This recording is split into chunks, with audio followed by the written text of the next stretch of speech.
Welcome to another episode of Simple Information About Mortgages. I got my good friend Josie Anderson with Valero Title in the house. Hey, Josie. Hi, girl. Thank you for having me. You are so awesome. You're looking pretty fly and debonair. Thank you. I like your earrings, girl. Thank you. Thank you. So tell us a little bit about who you are and tell us what Valero Title is. Yeah, absolutely. So my name is Josie Anderson. I'm with Valero Title. Hashtag Just Ask Josie. Ask Josie. Hashtag Just Ask Josie. I am our Regional Vice President of Business Development. What does Valero Title do? We are a title insurance company. Is what we do. What does that mean? Because I deal with a lot of first-time home buyers, and at the end of the day, all they want to know is, why are we giving our money to the title company? Okay, we are a third-party company. Okay, so we're an insurance company, we're a third party. I always say we work for everybody involved in the transaction. Okay. We work for the real estate agents, we work for the lenders, we work for the sellers, we work for the buyers, we work for everybody involved. Why do you want a title company involved? We're a third party, so we're neutral. Okay. We hold all the funds from beginning to end. So we hold your escrow money, we hold the funds from the bank, we hold the funds from everybody involved. So why do we need a title company? Why can't everybody just hold their own money? Oh no, you want a title company. We're an insurance company. So what we do is we protect your rights to home ownership, to your home, or to your land. So if anything ever comes up in the future, and if you have someone that knocks on your door and says, hey, Siam, this is my grandma's house. How did you buy it? Okay. Then you make a phone call to us.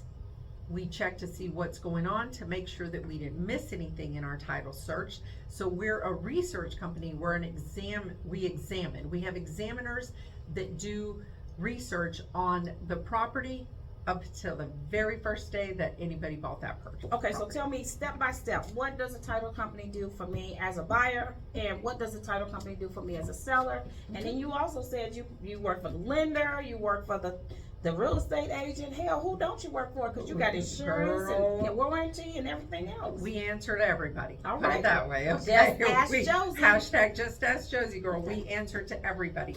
So at the very beginning, we're involved from beginning to end. Okay. So a little roadmap Yes. to home ownership would be, first of all, you get pre-approved. They get pre-approved by you. Okay. Okay? Right. They come to you, they get pre-approved. At that point, their real estate agent goes to help them find a home. Okay. They have found a home.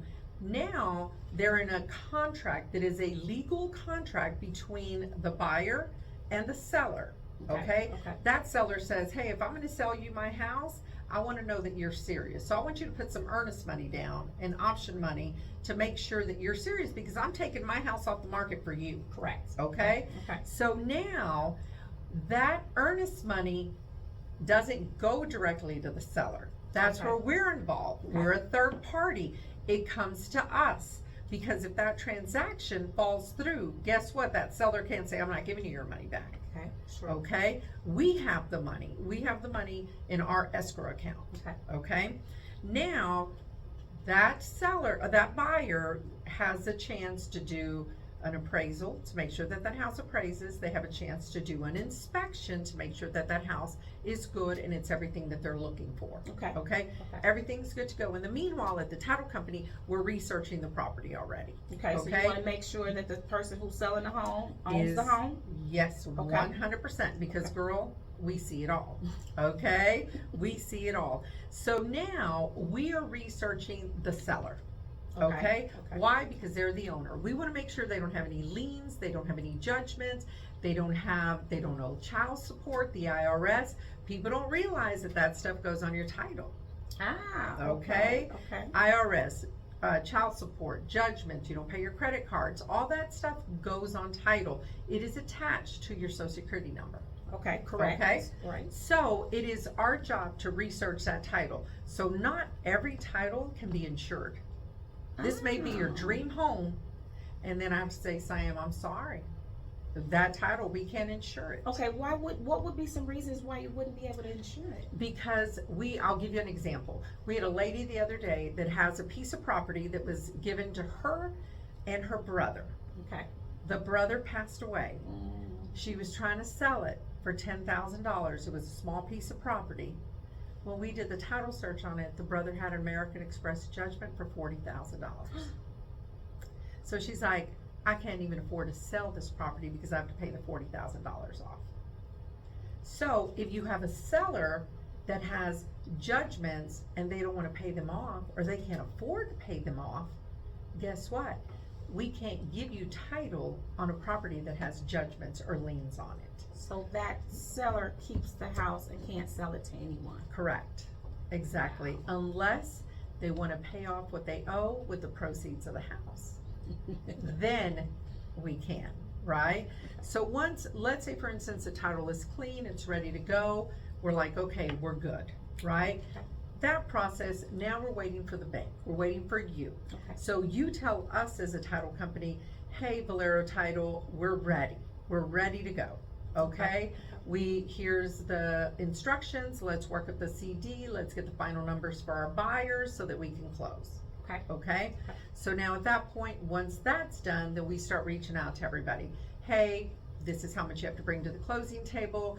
It comes in the form. We prefer a wire. All title companies prefer wires now. Okay? We have so much fraud going on. Yeah. So we really want a wire. If you bring a cashier's check, there is cashier check fraud. So there's times that the bank won't even verify it for 2 days, which holds up funding. Okay? So once again, at the title company, the magic word is funding. Okay? All right. So once we have everything, we have the money from you, the lender. Okay. We have the money from the buyer. Okay? We at the closing table, the seller closes, the buyer closes. We then send all those documents to you, the lender. Correct. You guys review them, and you guys say, okay, you can fund this loan. Okay? So we then go back, we send it to our funding department. A couple minutes or an hour or so later, the funding department will say, this loan is funded. We've dispersed all the money. So as a title company, again, a third party, we send the money to the seller, we send the money to the insurance company, we send it to the appraiser, to the survey, anybody that is owed. Okay, so one of the questions I commonly get asked is, why does it take so long to get the final numbers? And because the title company and the lenders have to go back and forth. Mm-hmm. It's like a game of tennis. We put in our numbers, they put in their numbers, oops, we're not balanced. So where are these numbers coming from? Where you gotta get numbers from? Taxes. Okay. Okay, maybe we had one number on taxes, they had another one. We have to explain to them, nope, these are the prorated taxes. So where do you get the tax numbers from? Where do you get that So from? we have a tax cert company Okay. that pulls taxes for us. So Okay. So title companies pull the taxes for the properties from the individual tax authorities in that county or state? Our tax cert does. We have a tax cert Okay. company that does that, correct. Then we have to go to HCAT and we have to verify. So we're verifying numbers to make sure everything matches up, Okay. okay? At that point, remember, the seller is giving a credit to the buyer depending on the month that they're closing, Right. okay? Right. So they're getting a credit up until the day that they close. So if I close today on November the 3rd, they are giving me credit up until November the 3rd. So when the tax bill comes out, remember, you've already been credited. It's on your Right. CD. So now you owe the entire tax bill. You got it. What happens in situations where the seller didn't pay property taxes? We have to collect for them. But maybe it's a situation where they were exempt. You know, a lot of veterans Yeah. have exemptions. You're And exactly I'm buying right. a house and all the neighbors pay $7,900, but this particular person didn't pay. Correct. What happens to the buyer in that situation? So as a title company, we have to go to HCAT. We have to look and see what the taxes would be on that property without exemptions. Okay? And then it's a very sticky situation because when they're veterans, like you said, and disabled, they don't pay any taxes. Right. Okay? Most of them are 100% exempt. So See? I still have, as a buyer, I still have to pay the entire year of taxes Correct. for the amount that the veterans didn't. So it's a phone call like, hey, listen, agent, hey, listen, seller, this is what's going on and this is a situation. And how is that resolved oftentimes? Most of the time it is resolved because we have over 65 exemption as well. Okay, and Remember, those people don't and pay those- taxes? They pay a minimal amount when they have an Okay. over 65 exemption. So what they do is we have to tell them, we know you have an exemption, but this person doesn't. So we have to collect on the full amount and give them a credit as if it was a full amount. You know, math is not everybody's strong point. No. And sometimes we come into it and we want to know our numbers in the beginning. And what you're saying is there's no possible way for us to get them because you have so many other institutions to Correct. involve to get numbers from Yep. before you're able to produce You're them. exactly right. So what we do at the beginning is we give a prelim CD. Okay, So we try to get as many numbers as we can and plug them into that prelim CD, okay, okay? And so it gives you a starting point, okay. okay? But yeah, it does take time. It takes a little bit of time. But when you have a buyer, they, as a lender, you guys are very good about telling them, like, hey, this is about where we're gonna be. Mhm. And so they kind of have an idea. They have an idea. Okay, so in recent times, there has been changes to the homestead exemption. Mm-hmm. A lot of people come to title expecting title to file the homestead exemption. Right. Tell us how that's really supposed to go. So the changes that came is before you only had a couple of months to file your homestead exemption during that year. Okay? Let's say January to March. Okay. Okay? Now they've changed it and you can file for a homestead exemption at any time of the year. Okay. So as soon as you close on your house, doesn't matter what time of the year it is, you can file for a homestead exemption. But title doesn't file it for us. We do not file it for you. If you ask, we can give you the form, but you have to fill it out because they need a copy of your driver's license. They normally want, and you have to have proof that you live in that address already.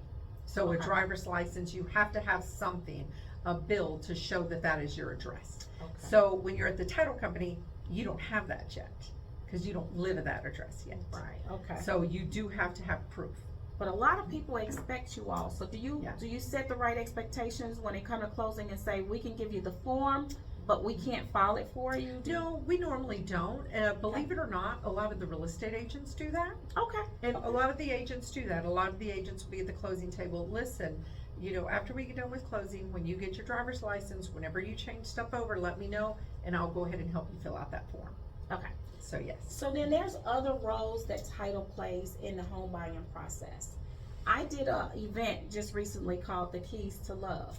Oh, I like And that. it was a single event. And the reason I did it is you and I had a joint client, Andre Williams, a little while ago. And he purchased a home with a young lady he wasn't married to. And the boom came, interest rates dropped. He wanted to refinance, but was not able to because the young lady was no longer in the picture.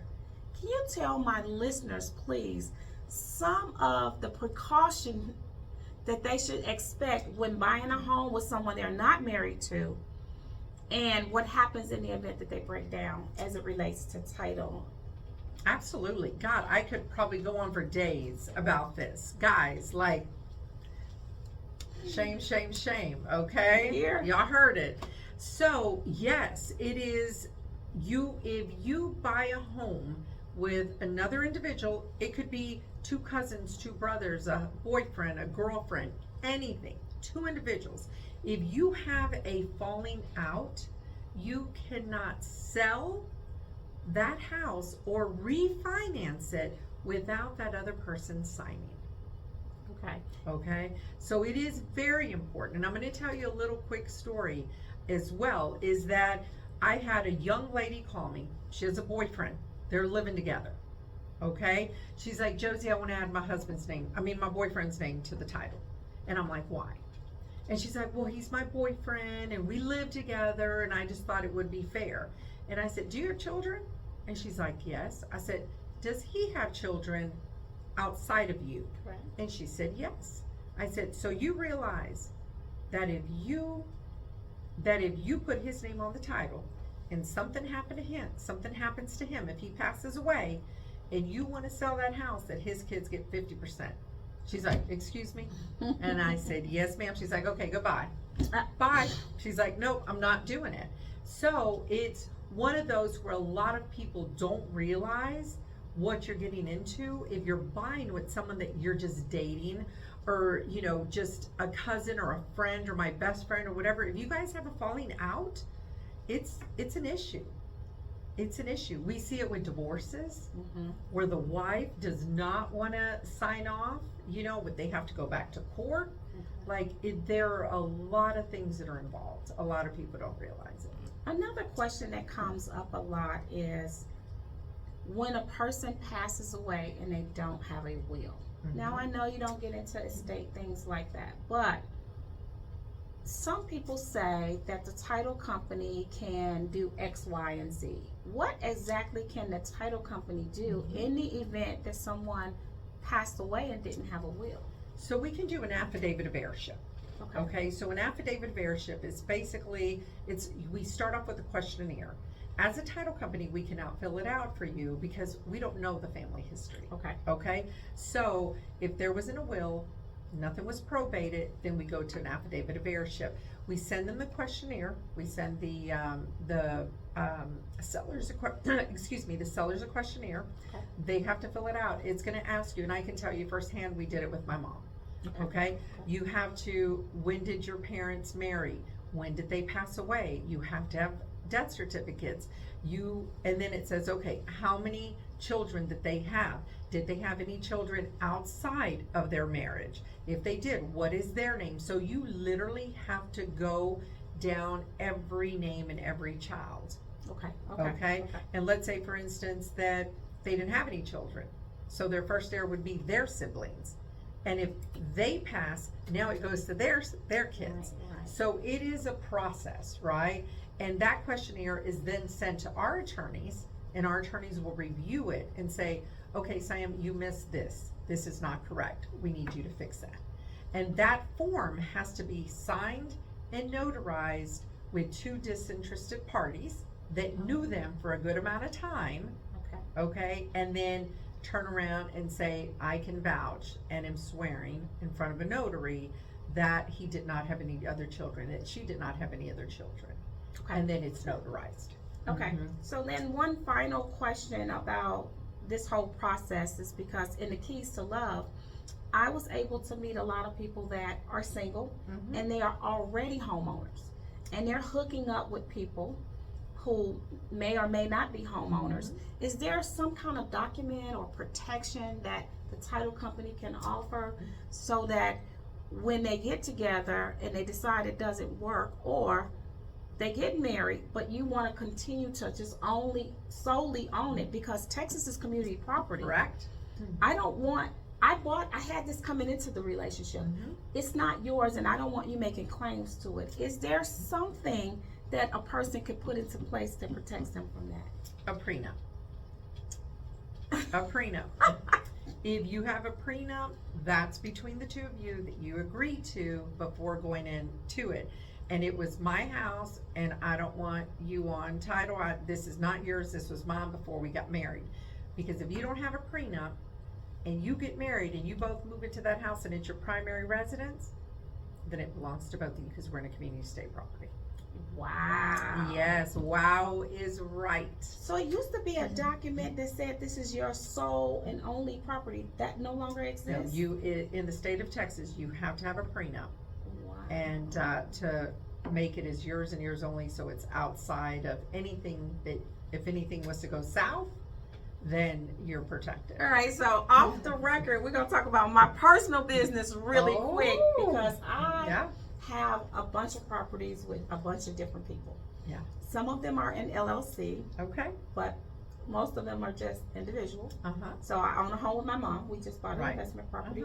I own a home with one of my previous business partners. I own a property with my brother.